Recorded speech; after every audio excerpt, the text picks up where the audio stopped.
स्वागत है दोस्तों आप लोगों का क्लास ऑक्साइड में। बाल गोविंद भगत क्लास 10 हिंदी क्वेश्चन आंसर लेकर के आ चुका हूं। यह आपको क्षितिज बुक और चैप्टर 11 में दिया गया है। तो चलिए शुरुआत करते हैं।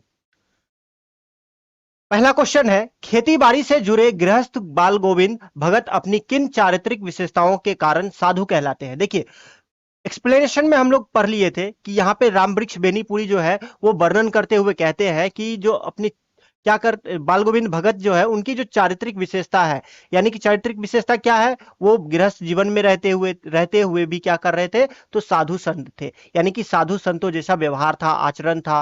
वो सदैव खड़ी खड़ी बातें करेंगे, झूठ नहीं बोलेंगे और क्या करेंगे, भजन कीर्तन करेंगे, साधुओं जैसन भजन कीर्तन करेंगे। कबीर जी को वो फॉलो करते थे, कबीर के मतों से वो बहुत ही प्रभावित थे। यानी कि कबीर को वो क्या करते थे, साहब के नाम से वो संबोधित करते थे। साहब यानी ईश्वर के नाम से वे संबोधित करेंगे। साधारण वेशभूषा होगा उनका, माथे पर तिलक लगाएंगे, चंदन की तिलक लगाएंगे, कबीरपंथी जो तिलक है उसे धारण करेंगे। और गले में माला धारण करेंगे, और माला कौन सा, तो तुलसी की माला धारण करेंगे। तो ये उनकी वेशभूषा जो है उनको बताते हैं उनकी चारित्रिक विशेषताएं कैसी है। तो बहुत ही मेहनत कश आदमी है, और ऊपर से क्या करेंगे, साधु संतों के वो ज्यादा ध्यान रखते हैं। इसीलिए वो क्या करेंगे, अपनी मेहनत से उपजाए हुए जो भी सामान है वो क्या करेंगे, ले जा करके जो अनाज है वो कबीर मठ में चढ़ावा में दे देते हैं, और वहां से जो प्रसाद स्वरूप मिलता है उन्हें, वो उसे लेकर के आकर के अपने परिवार का निर्वाहन करेंगे, अपना जो जीवन है वो यापन करेंगे। यहाँ पे साधु जो संत है उनकी जो चारित्रिक विशेषता है उनके बारे में कबीर जी क्या कहते हैं, तो कबीर जी कहते हैं, साहब इतना दीजिए जामे कुटुंब समाए, मैं भी भूखा ना रहूं साधु ना भूखा जाए। यहाँ इसी बात को यहाँ पे बाल गोविंद भगत जो है वो क्या करते हैं, फॉलो करते हैं। क्योंकि ये दोहा जो है बाहर से है, लेकिन इस बात पर जो है फिट बैठता है आप इसे, और यहाँ पे कबीर जी को फॉलो करते हैं तो उनका दोहा तो यहाँ पे बहुत जरूरी हो जाता है। तो मैंने यहाँ आप लोगों को समझने के लिए, मत को समझने के लिए यहाँ पे ये दोहा लगा दिया है। और आप क्या कर सकते हो, आप लिख भी सकते हो। आप बहुत सपोर्टिंग ये दोहा जो है वो हो जाएगा आपके आंसर के लिए। अगला क्वेश्चन देखेंगे। अगला क्वेश्चन है, भगत की पुत्र वधु उन्हें अकेला क्यों नहीं छोड़ना चाहती थी। देखिए, जब यहाँ पे क्या हुआ, उनके पुत्र की मृत्यु हो गई, यानी कि बाल गोविंद भगत जो है उनकी पुत्र की जब मृत्यु हो जाती है तो वो क्या करते हैं, तो श्राद्ध के बाद, अपने पुत्र के श्राद्ध के बाद वो पुत्र वधु को क्या करते हैं, उनके भाई को बुला करके साथ में भेज देते हैं, भेजने के लिए भेजते हैं।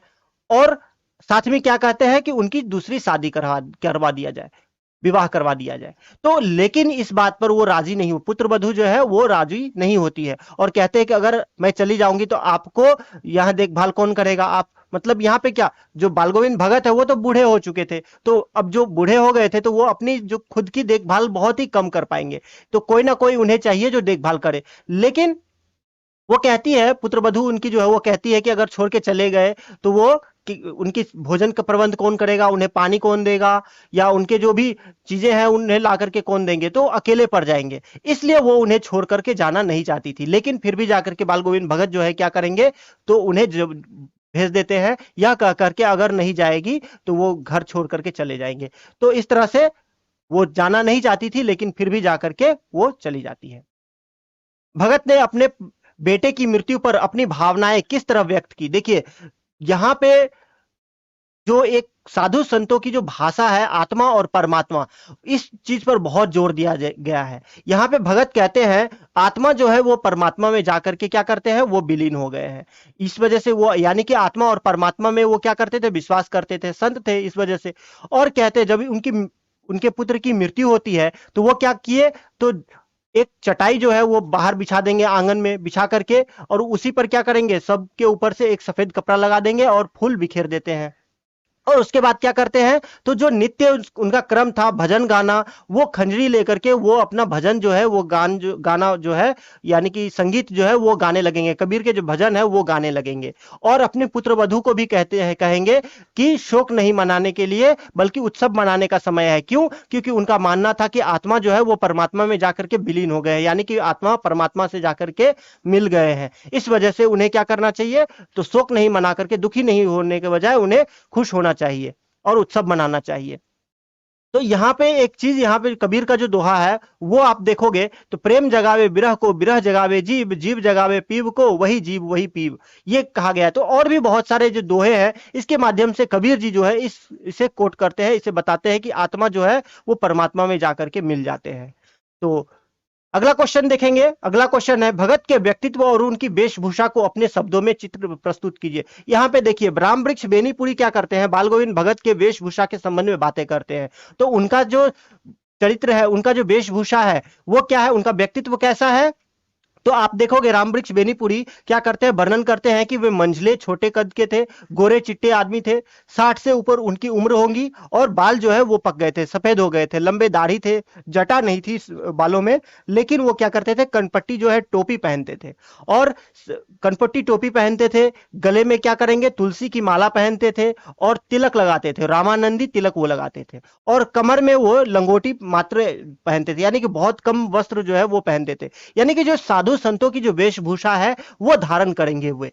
आप ज्यादा से ज्यादा देखोगे साधु संत जो होंगे वो बहुत ज्यादा, अभी के तो साधु संतों की मैं बात नहीं कर रहा हूं, जो पहले जो साधु संत हुआ करते थे, वो साधु संत क्या करते थे, जो दिखावे में विश्वास नहीं करते थे, वो बहुत नाम मात्र के जो वेशभूषा, साधारण वेशभूषा जो होगी, आप गांधी जी को देखे होंगे, गांधी जी को देखोगे तो आप उनके क्या किस रूप से देखे होंगे, तो ज्यादा से ज्यादा एक लाठी और एक कपड़े जो है वो पहने होंगे, तो बहुत ज्यादा उनका वेशभूषा नहीं था, बहुत साधारण वेशभूषा थी। तो ठीक उसी तरह से एक साधु की जो वेशभूषा होती है वो बहुत साधारण होंगे, माथे पर तिलक और जो है वो माला पहने होंगे, बस उतनी ही सी वेशभूषा है। अगला क्वेश्चन है, बाल गोविंद भगत की दिनचर्या लोगों के अचरज का कारण क्यों थी। देखिए, अगर कड़ाके की सर्द हो तो आप कितने बजे उठते हो, तो कड़ाके की सर्द में लोग क्या करते हैं, बहुत देर तक सोए रहते हैं। लेकिन यहां दिनचर्या के बारे में बताया गया है बाल गोविंद भगत जी के बारे में, कि वो जो क्या करते हैं, चाहे सर्द हो चाहे गर्मी हो, वो क्या करते थे, बहुत सुबह उठते थे और सुबह उठ करके वो कहां जाते थे, तो गंगा स्नान करने जाते थे, और जब वहां से स्नान करके आते थे तो उसके बाद जाकर के एक जगह पे बैठ करके, यानी गांव के जो बाहर है वहां पे बैठ करके, ऊंचे जगह पे बैठ करके, कभी होता है पीपल गांव पे जाओगे तो एक ऊंचे जगह बनाया जाता है, पीपल के पेड़ के नीचे होता है, बहुत लोग क्या करते हैं, बैठते हैं और बैठ करके वहां पर ही आराम करते हैं। तो ठीक गांव के बाहर भी ऊंचे जगह पर पीपल के पेड़ हो या कहीं पे जाकर के वो क्या करते थे, नहा करके जब आते थे वहां बैठ जाते थे, और बैठने के बाद वहां भजन कीर्तन किए करने लगते थे। तो उनका यह जो दिनचर्या थी, प्रतिदिन का रूटीन था, तो वो हमेशा वो गाया करते थे।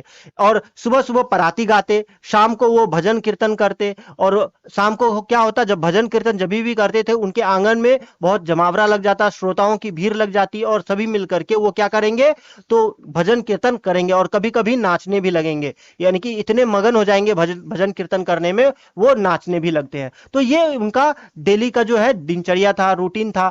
और ऐसे में आप देखोगे एक चीज, लोग जो है ये देख करके अचरज हो जाएंगे, जब कोई भी साधारण व्यक्ति सुबह उठते हैं नहीं जल्दी, यहाँ पे बाल गोविंद भगत जो है वो क्या करेंगे, सुबह सुबह उठ करके स्नान करने, कड़ाके की सर्दी में स्नान करने चले जाते थे, सुबह सुबह उठ करके पराती गाते थे। तो ये सभी उनके दिनचर्या था।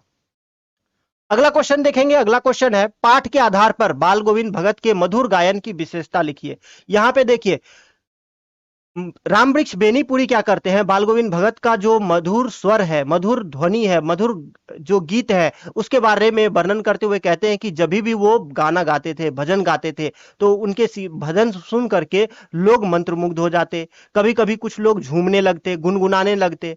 यहाँ पे ग्रामीण जीवन का उदाहरण देते हुए कहते हैं कि जब रोपनी होता था तो यहाँ बाल गोविंद भगत क्या करते थे, तो रोपते साथ साथ धान तो रोपते ही थे और उसके साथ साथ भजन गाने लगते थे, गुनगुनाने लगते थे, और उसके साथ ही साथ जो बाकी के जो लोग होंगे, महिलाएं होंगी और भी जो भी खेत में लोग होंगे, बच्चे होंगे, सब झूमने लगते, गाने लगते थे, दोहराने लगते थे, और एक साथ काम कदम से कदम मिला करके लयबद्ध होकर के सब क्या करने लगते, तो धान रोपने लगते थे। तो ये उनकी विशेषता थी। और जब भी शाम के समय जब भजन गाना चालू करते थे, शुरू करते थे, तो ऐसे में क्या होता, तो भजन सुन करके आसपास के जो लोग हैं जमावड़ा लग जाता, श्रोताओं का जमावड़ा लग जाता था, वे भी मिल करके उन्हीं चीजों को या जो भी भजन होंगे उन्हें दोहराने लगते और साथ साथ नाचने भी लगते, गाने भी लगते, झूमने लगते। तो बिजली जैसी जो चीजें हैं वो कौंध जाती थी उनके शरीर में जब वे भी उगाते थे। तो इन चीजों का यहाँ पे वर्णन जो है वो रामवृक्ष बेनीपुरी करते हैं। आगे बताया गया है, कुछ मार्मिक प्रसंगों के आधार पर यह दिखाई देता है कि बाल गोविंद भगत प्रचलित सामाजिक मान्यताओं को नहीं मानते थे। पाठ के आधार पर उन प्रसंगों का उल्लेख कीजिए। देखिए, कबीर को मानने वाले जो भी हैं वो बाहरी आडंबर को क्या करते हैं, नहीं मानते हैं। यानी कि कबीर जी क्या करते थे, जो भी बाहरी आडंबर हो, कुरीतियां हो, उनका खंडन करते हैं। उनका बहुत विरोध करते हैं। तो यहाँ पे एक जो धार्मिक मान्यता हो या यूं कह लीजिए जो सामाजिक मान्यता हो, उसका यहाँ पे क्या करते हैं, उसका यहाँ पे प्रसंग का वर्णन करते हैं। कहते हैं बाल गोविंद भगत जो है जो सामाजिक मान्यता को नहीं मानते हुए वो क्या किए, तो सबसे पहले तो आप एक चीज प्रसंग देखोगे, जब पुत्र की मृत्यु होती है तो शोक मनाने के वजह वो क्या करते हैं, तो उत्सव मनाने लगते हैं। दूसरी बात, जो भी क्रियाक्रम है, जो भी श्राद्ध का काम है, वो खुद नहीं करते, उन्हें ज्यादा तुल नहीं देते उन, और अपने जो भी काम है, काम क्रिया है, वो क्या करते हैं, तो पुत्र वधू से करवाते हैं। जो मुखाग्नि है वो किसे करना चाहिए, तो जो पुरुष है उन्हें करना चाहिए था, लेकिन ये कौन करते, उनकी पुत्र वधू करती है। तो ये सभी जो पहले से जो सामाजिक मान्यता है उनका खंडन करते हुए उनके विपरीत यहाँ पे काम करते हैं। साथ ही साथ उस समय जो है विधवा विवाह का प्रचलन नहीं था, तो यह विधवा विवाह क्या करवाते हैं उनका। तो ये सभी चीजें देखते हैं। वो साथ ही साथ गृहस्थ में रहते हुए भी देखोगे वो साधु संतों जैसा व्यवहार करते हैं, साधु संत बनते हैं। तो ये सभी चीजें जो दिखाती है कि वे जो है सामाजिक मान्यताओं का खंडन करते हैं, सामाजिक मान्यताओं को वे नहीं मानते हैं और उनके विपरीत वो चलते हैं, यानी कि जो सच्चाई है उन्हें मान करके वे चलते हैं। अगला क्वेश्चन है, धान की रोपाई के समय समूचे माहौल को भगत की स्वर लहरियां किस तरह झंकृत कर देती थी, उस माहौल का शब्द चित्र प्रस्तुत कीजिए। देखिए क्या हुआ, यहां पे आषाढ़ महीने में रिमझिम बारिश हो रही थी। अब रिमझिम बारिश में यहाँ पे राम वृक्ष बेनीपुरी वर्णन करते हैं कि सारा गांव जो है वो क्या हुआ, तो वो खेत में आकर के रोपनी करने लगते हैं। यानी कि उस समय बारिश होगी हल्का हल्का, और चारों तरफ बादलों से भरे होंगे और ठंडी पूर्वी हवा चलेगी, और ऐसे में जो छोटे छोटे बच्चे हैं वो भी खेतों में क्या करेंगे, खेलेंगे, पानी में खेलेंगे, कीचड़ जो है उसमें खेलेंगे, क्योंकि धान का जो पौधा लगाया जाता है वो कीचड़ में लगाई जाती है। तो ऐसे में जो भी महिलाएं हैं वो भी काम करते करते जब थक जाती थी वो मेड़ पर जाके बैठ जाती है। ऐसे में बाल गोविंद भगत जो है वो गुनगुनाने लगते स्वर, यानी कि अपना जो भजन कीर्तन है उसका जो नित्य नेम क्रम है वो उसके मानने लगेंगे और गुनगुनाने लगेंगे।